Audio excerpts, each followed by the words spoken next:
Concept of science में आप सबका स्वागत है।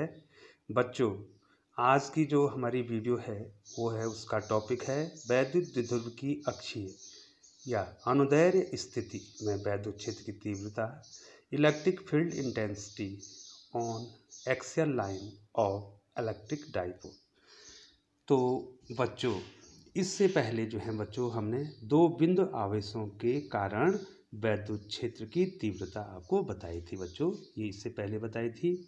मान लीजिए O पर कोई आवेश प्लस Q है, इससे R दूरी पर कोई पॉइंट P है, इसकी क्षेत्र की तीव्रता होती है E बराबर 1/4πε0 के Q/r²। ये इस इंटेंसिटी जो वैद्युत क्षेत्र की तीव्रता है उसका जो है मैग्नीट्यूड है। ठीक है ना। यहाँ पर जो है वैद्युत क्षेत्र की दिशा क्या होगी, इस साइड को हो जाएगी। ठीक है बच्चों, क्योंकि बल की दिशा भी यही होगी। यहाँ पर हम क्या रखते थे बच्चों, एक परीक्षण आवेश रखते थे। अब बच्चों, जो आज की वीडियो है, जो कि बहुत ही महत्वपूर्ण वीडियो है, अब आपको इसमें ध्यान देना है बच्चों। हमारे पास जो है वैद्युत द्विध्रुव है। ठीक है बच्चों, ये हमने एक वैद्युत द्विध्रुव बना दिया है। इसके ये दो आवेश हमने यहाँ पर दिखा दिए बच्चों। ये आवेश जो है -Q और ये आवेश जो है बच्चों +Q हमने दिखा दिया। ठीक है बच्चों, ये द्विध्रुव माना AB है। ठीक है बच्चों, इसका जो मध्य बिंदु है वो O है। तो पूरी लंबाई 2L है, तो ये लंबाई कितनी हो जाएगी बच्चों, L और L हो जाएगी। ठीक है बच्चों, अब हमने बच्चों क्या करना है, अब आपको यहाँ पर ध्यान देना है कि हमको जो है इसके मध्य बिंदु अर्थात O से R दूरी पे कोई पॉइंट, यहाँ पर जो है कोई पॉइंट जो है बच्चों P है। इस P पॉइंट पे हमने वैद्युत क्षेत्र की तीव्रता निकालनी है वैद्युत द्विध्रुव के कारण। यहाँ पर किसके कारण था बच्चों, एक आवेश के कारण। अब यहाँ पर दो आवेश हैं, -Q के कारण भी और +Q के कारण भी। इस P बिंदु पर हमने वैद्युत क्षेत्र की तीव्रता ज्ञात करनी है। वैद्युत क्षेत्र की तीव्रता ज्ञात करने के लिए इस P बिंदु पर एक धन परीक्षण आवेश को हम रखेंगे। ठीक है बच्चों, अब आपको यहाँ पर ध्यान देना है, जैसे हम धन परीक्षण आवेश रखेंगे तो इस +Q आवेश के द्वारा इस धन परीक्षण आवेश पर प्रतिकर्षण बल लगेगा और बल की दिशा किधर को होगी बच्चों, BP की ओर। तो वैद्युत क्षेत्र की दिशा भी इधर हो जाएगी। माना वो वैद्युत क्षेत्र की तीव्रता कितनी है बच्चों, E1 है। अब इस -Q के कारण इस पॉइंट चार्ज ये +Q आवेश पर, Q0 आवेश पर क्या लगे, आकर्षण बल लगेगा। तो बल इधर को लगेगा। ठीक है बच्चों, तो वैद्युत क्षेत्र की दिशा भी क्या हो जाएगी, इधर ही हो जाएगी। ठीक है बच्चों, अब जो है बच्चों ध्यान देना है। अब मैं इसको अलग से यहाँ पर बता रहा हूँ बच्चों, यहाँ पर आपको अलग से मैं बता रहा हूँ बच्चों। यहाँ पर क्या है, पॉइंट P है, यहाँ पर हमने परीक्षण आवेश रखा है ये पॉइंट P पे। इधर को वैद्युत क्षेत्र की तीव्रता कितनी है बच्चों, E1 है, और इधर को वैद्युत क्षेत्र की तीव्रता कितनी है बच्चों, E2 है। ठीक है बच्चों, अब हमने देखना कि कौन बड़ा होगा। एक ही लाइन में दोनों वेक्टर आगे हैं, तो इनका परिणामी क्या होगा, जो वेक्टर बड़ा होगा उधर जाएगा। अब जो है इस सूत्र के अनुसार हमें, ये तो एक आवेश के कारण है, इस सूत्र के अनुसार हमें क्या चाहिए, दूरी चाहिए। अब हमें +Q आवेश से, अब मैं यहाँ पर बना देता हूँ बच्चों, +Q आवेश से कितनी दूरी है, इस आवेश से कितनी दूरी है बच्चों, ध्यान से देखिए बच्चों। ये देखिए बच्चों, ये पूरा कितना है R, ये दूरी कितनी है L। तो ये कितनी रहेगी बच्चों, ये दूरी कितनी रह जाएगी बच्चों, R - L। किस आवेश की दूरी बच्चों, +Q आवेश की दूरी R - L। और +Q की दूरी कितनी हो जाएगी बच्चों, ये देखो बच्चों, ये कितनी दूरी है बच्चों, R, और ये दूरी कितनी है बच्चों, L। ये दूरी R है, ये दूरी L है, तो ये पूरी दूरी कितनी हो जाएगी बच्चों, R + L।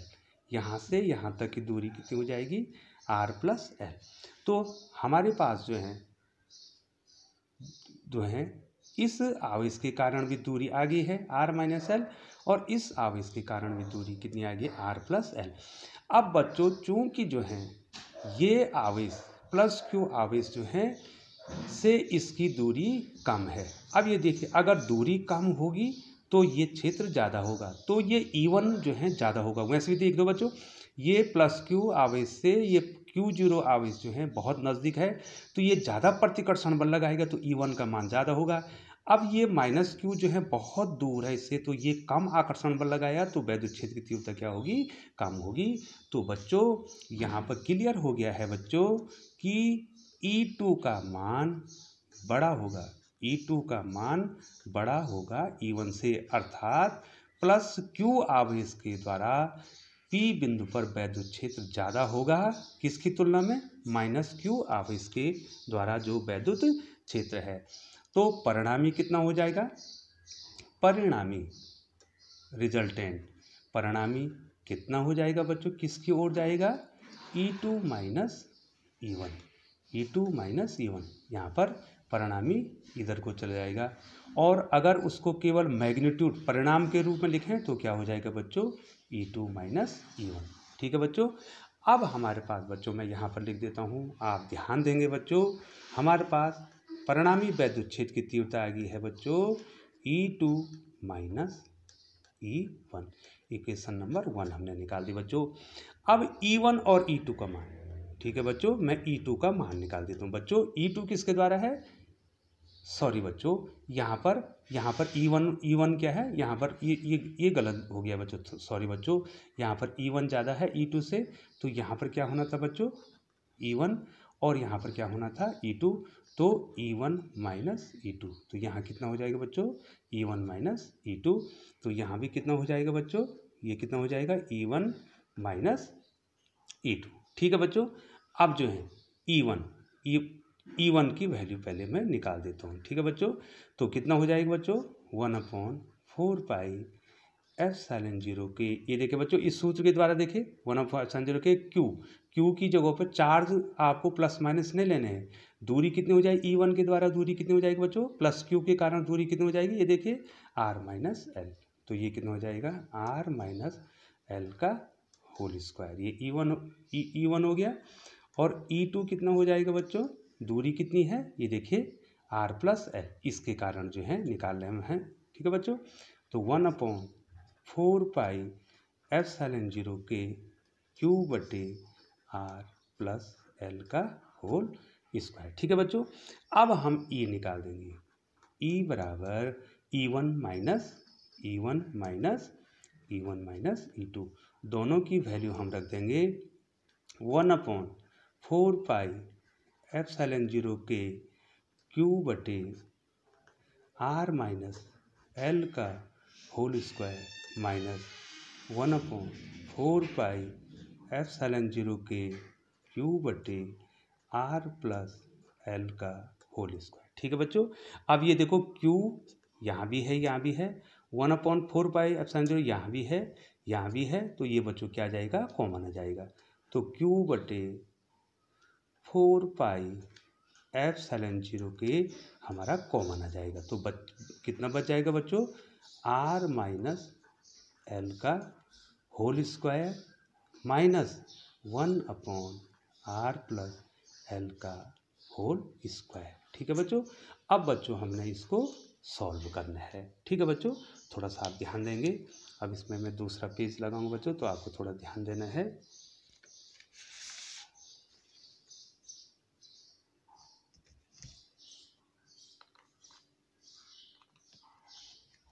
हाँ, तो बच्चों जो हमारा जो है यहाँ पर फॉर्मूला आया था बच्चों, तो बच्चों कितना आया था, ये कितना आया था बच्चों, E बराबर 1/Q/4 पाई एप्सिलॉन 0 के।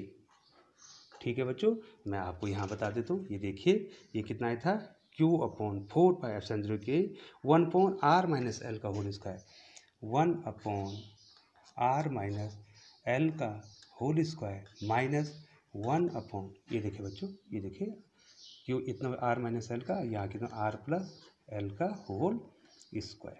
ठीक है बच्चों, अब यहाँ पर कितना हो जाएगा, क्यू अपॉन 4 पाई एप्सिलॉन 0 के, इन दोनों का बच्चों एलसीएम ले लेंगे। तो एलसीएम, देखिए एलसीएम ले लेंगे तो बच्चों क्या हो, एलसीएम में दोनों आ जाएंगे, आर माइनस एल का होल स्क्वायर और आर प्लस एल का होल स्क्वायर। ठीक है बच्चों, इससे भाग देंगे तो ये कट जाएगा तो ये आएगा। ठीक है बच्चों, आर प्लस एल का whole square minus R minus L का होल स्क्वायर, यहाँ पर इससे भाग देंगे तो ये कट जाएगा, ये आएगा। ठीक है बच्चों, अब यहाँ पर फॉर्मूला लगना बेटा, इसमें ए प्लस बी का होल स्क्वायर, इसमें हाँ, तो ए प्लस बी का होल स्क्वायर बराबर होता है A square plus B square plus 2ab, और ए माइनस बी का होल स्क्वायर होता है बच्चों A square plus B square minus 2ab। तो ये दो फॉर्मूले बच्चों हम यहाँ पे लगा देंगे। ठीक है बच्चों, आप बच्चों ध्यान से देखेंगे तो कितना हो जाएगा बच्चों, ये तो कॉमन है, q अपॉन 4 पाई एप्सिलॉन 0 के, जब हम इसको खोलेंगे बच्चों तो अब देखो बच्चों बट्टे में कितने, आर माइनस एल का whole square, R plus L का होल स्क्वायर, तो हम एक ही कोष्ट में लिख दें इसको, आर माइनस एल और आर प्लस एल एक कोष्ट में लिख दें और इसका क्या कर दें, होल स्क्वायर कर दें। ठीक है बच्चों, अब इधर देखिए बच्चों, आर प्लस एल का whole square, A plus B का होल स्क्वायर, तो कितना हो जाएगा बच्चों, A square plus B square plus 2ab, A की जगह पर आर और बी की जगह एल, माइनस ये देखो आर माइनस एल का स्क्वायर क्या हो जाएगा, R square plus L square minus 2rl। ठीक है बच्चों, अब यहाँ पर क्या सूत्र लगेगा बच्चों, ए प्लस बी ए माइनस बी। ठीक है बच्चों, ए प्लस बी और ए माइनस बी, ये सूत्र होता है बच्चों, ये हो जाता है ए स्क्वायर ऋण बी स्क्वायर। ये है बच्चों, ये भी क्या है, एक फॉर्मूला है। ठीक है बच्चों, तो बच्चों कितना आ गया बच्चों हमारे पास, क्यू बटे 4 पाई एप्सिलॉन 0 के। अब यहाँ हम इसको खोल देंगे बच्चों, ये देखो ये पूरा खोल देंगे, दिखाई दे रहा है, तो कितना हो जाए, ऊपर दिखाई दे रहा है मेरा, यहाँ पर ये पॉइंट आउट कर रखा मैंने, आर स्क्वायर प्लस ये देखो R square plus L square plus 2rl minus, ये देखो यहाँ माइनस होगा, ये प्लस, ये प्लस हो जाएगा केवल, R square minus L square plus 2rl। ठीक है बच्चों, और बटे में कितना हो जाएगा बच्चों, ये देखो ए प्लस बी और ए माइनस बी बराबर ए स्क्वायर ऋण बी स्क्वायर का होल स्क्वायर। ठीक है बच्चों, अब यहाँ देखिए बच्चों, ये माइनस आर स्क्वायर है, ये भी माइनस आर स्क्वायर है। ठीक है बच्चों, ये एल स्क्वायर है, ये एल स्क्वायर है, ये कट गया। ठीक है बच्चों, अब हमारे पास फॉर्मूला आ जाता है क्यू बटे 4 पाई एप्सिलॉन 0 के, यहाँ हो जाएगा बच्चों 4rl। ठीक है बच्चों, और यहाँ हो जाएगा R square minus L square का होल स्क्वायर। अब बच्चों द्विध्रुव की जो लंबाई है उसकी तुलना में ये आर जो है बहुत बड़ा होता है किससे, एल से, तो या हम कह सकते हैं ये एल बहुत छोटा होता है किससे बच्चों, आर से। तो अब हम इस एल को क्या कर देंगे, छोड़ देंगे बच्चों, जो बहुत छोटा है उसको हम छोड़ सकते हैं। तो क्यू अपॉन 4 पाई एप्सिलॉन 0 के 4rl को हम कैसे क्या लिख सकते हैं बच्चों, 2 और अपॉन कितना हो जाएगा बच्चों, ये आर की पावर 2 ये है और 2 बाहर से है, तो कितने बच्चों, आर की पावर कितनी हो जाएगी, 4 हो जाएगी। ठीक है बच्चों, अब ये आर इससे कट जाएगा तो कितनी बचेगी, आर की पावर 3 बचेगी। अब बच्चों हमने 2ql लाना है, बस बच्चों आपको ध्यान देना, 4 पाई एप्सिलॉन 0 के, अब यहाँ पर हमने 2 अलग कर दिया, और ये देखो बच्चों 2 ये दिखाई दे रहा है बच्चों, 2 ये दिखाई दे रहा है q, और ये दिखाई दे रहा है बच्चों l, ये दिखाई दे रहा है l दिखाई दे रहा है, ये l दिखाई दे रहा है, तो कितना हो जाएगा 2ql और अपॉन rq। ठीक है बच्चों, अब बच्चों यहाँ पर 2ql p बराबर होता है 2ql वैद्युत द्विध्रुव का आघूर्ण। ठीक है बच्चों, तो हमारे पास अब फॉर्मूला कितना आ गया बच्चों, 1/4 पाई एप्सिलॉन 0 के 2p अपॉन आर क्यू। तो ये वैद्युत क्षेत्र की तीव्रता आ गई। ठीक है बच्चों, किस पे, किस स्थिति में, अक्षीय स्थिति में। ये देखो बच्चों, मैंने इसको इस प्रकार से पॉइंट आउट कर दिया है। ये अक्षीय स्थिति में, देखो बच्चों दिखाई दे रहा सब आपको, ये अक्षीय स्थिति में वैद्युत क्षेत्र की तीव्रता आ गई है। ठीक है बच्चों, एक बार फिर मैं आपको यहाँ पर क्लियर करा दूँ। यहाँ पर मैं आपको बच्चों फिर क्लियर करा रहा हूँ। हमारे पास जो है ई का, अब मैं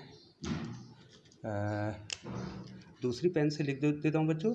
ई बराबर आ गया बच्चों हमारा 1/4πε0 के और 2p अपॉन आर क्यू। वहाँ p क्या है, वैद्युत द्विध्रुव आघूर्ण है। अब निर्वात के लिए, निर्वात के लिए क्या हो जाएगा, k 1 हो जाएगा और 1/4πε0 का जो मान है वो हो जाएगा 9 × 10⁻⁹। ठीक है बच्चों, तो ई की वैल्यू कितनी आएगी, 9 × 10⁻⁹ 2p अपॉन आर क्यू। ठीक है बच्चों, अब यहाँ पर ये सब कांस्टेंट है, तो ये ई इन्वर्सली प्रोपोर्शनल हो जाएगा इस आर क्यूब के। ठीक है बच्चे, ये भी आपको पूछा जाता है। ठीक है बच्चों, एक बार मैं फिर आपको समझा देता हूँ कि हमने ये किस प्रकार से निकाला है। ये चित्र में एक बार फिर समझा देता हूँ बच्चों, ध्यान दीजिए। ये हमारा क्या है, वैद्युत द्विध्रुव है। ये -q है। एक बार फिर बता रहा हूँ बच्चों, ये +q है और इसके मध्य बिंदु O से हमारे पास जो है एक दूरी है r। इस r दूरी पे हमने यहाँ पे, ये r दूरी है, इस P बिंदु पर हमने वैद्युत क्षेत्र की तीव्रता निकालनी है। तो हम यहाँ पर परीक्षण आवेश रखेंगे, धन परीक्षण आवेश रखेंगे। जैसे देखो, अब बच्चों ये देखो, ये आधी दूरी है द्विध्रुव की L, ये आधी दूरी L। जब हम यहाँ पर जो है परीक्षण आवेश रखेंगे तो ये इस पर प्रतिकर्षण बल लगाएगा, तो वैद्युत क्षेत्र की दिशा इधर हो जाएगी। इसको मान लिया बच्चों मैंने E1। ठीक है, अब ये क्या करेगा, इस पर आकर्षण बल लगाएगा, तो ये इधर को लगाए, जिधर वैद्युत क्षेत्र की दिशा हो जाएगी, बल की दिशा होगी, उधर वैद्युत क्षेत्र की दिशा हो जाएगी। ये E2 है। अब E1 बड़ा होगा क्योंकि ये आवेश इससे नज़दीक है। ठीक है बच्चों, तो ये ज़्यादा प्रतिकर्षण बल लगाएगा और ये कम आकर्षण बल लगाएगा। तो बच्चों यहाँ पर E1 ग्रेटर देन E2। तो वेक्टर में क्या होता है, जब एक ही लाइन में दो वेक्टर होते हैं, जो बड़ा होता है उसकी ओर परिणामी उधर जाता है, तो परिणामी कितना हो जाएगा बच्चों, E बराबर कितना हो जाएगा बच्चों, E1 - E2। ये देखो, ये परिमाण के रूप में लिखा है मैंने, अभी वेक्टर नहीं लगाना, ये परिमाण के रूप में लिखा है। अब हमको दूरी बतानी है इसमें बच्चों, दूरी देखो बच्चों, ये दूरी कितनी है बच्चों, ये दूरी कितनी है बच्चों, यहाँ से यहाँ तक L, और ये दूरी कितनी है बच्चों, R। ठीक है बच्चों, तो इस आवेश की -q आवेश की दूरी कितनी हो जाएगी बच्चों, मैं इसको इस पेन से लिख देता हूँ। बताओ बच्चों, ये दूरी कितनी हो जाएगी, R + L। ये दूरी यहाँ से यहाँ तक R + L हो जाएगी। ठीक है बच्चों, अब ये दूरी यहाँ से यहाँ कितनी हो जाएगी बच्चों, ये पूरा, ये देखो, ये पूरा कितना है, R है, और इसमें से इसको घटा दो, तो ये दूरी कितनी हो जाएगी बच्चों, यहाँ पे R - L ये दूरी हो जाएगी। ठीक है बच्चों, अब किस सूत्र द्वारा निकालेंगे, ये देखो बच्चों, एक आवेश के द्वारा होता है E बराबर 1/4πε0 के Q/r² होता है। तो ये सिंगल आवेश के कारण है, तो बताओ यहाँ पर ये r² हो रहा है, तो -q के लिए ये r कितना हो जाएगा, R + L, और +q के लिए कितना हो जाएगा बच्चों, ये r कितना हो जाएगा, यहाँ पर कितना हो जाएगा, R - L। तो ठीक है बच्चों, तो एक बार जो है मैंने आपको ये फिगर फिर समझा दिया है। तो ये वैद्युत क्षेत्र की तीव्रता निकाल दी बच्चों, हमने यहाँ पर निकाल दी। तो कितना आ गया बच्चों, देखिए E बराबर 1/4πε0 के 2p/r³। तो बहुत बहुत धन्यवाद बच्चों। इसके बाद जो नेक्स्ट वीडियो आपको बताई जाएगी वो है द्विध्रुव की निरक्षीय स्थिति। बहुत बहुत धन्यवाद बच्चों।